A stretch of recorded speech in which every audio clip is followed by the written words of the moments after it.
বাবা, আমি আপনার কাছে এসেছিলাম খুব খুব বড় একটা কারণে। কি কারণ বৎস? আমার কারণ, আমি আমার গার্লফ্রেন্ডকে বশ করতে পারতেছি না বাবা। কেন, তোমার গার্লফ্রেন্ডের কি সমস্যা? আমার গার্লফ্রেন্ড আমার কোনো কথাই শুনছে না। তাহলে তো একটু তদবির করে দেওয়া লাগে। বাবা একটু বেশি করে দেন বাবা, গঙ্গার পানি দিয়ে দিই। বেশি করে দেন। যা, তুই এটা নিয়ে যা।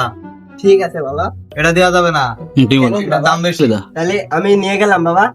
হ্যাঁ, তুই এটা নিয়ে যা। ধন্যবাদ। এখন বস কাজ হবে তো? আশা করা যায়। ঠিক আছে। বাবার হাতিয়ে দিয়ে যাও 5,000 টাকা। দিয়া, এইবার তো সারছে। আপনি তো আমাকে এইটা দিলেন যে এইটাতে আমার কাজ হবে। তুমি কি মনে করেছো বান্ধবীরা কি এমনি এমনি থাকে? গিফট খুলনা থেকে এমন বিভিন্ন রকম উপহার উপহার দিতে হয়। আগে তো জানতাম না এটা। এখন জেনে নাও।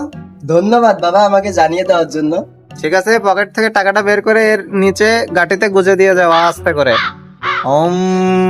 এ করো, এ করো। এই যে গাড়িতে দিছি।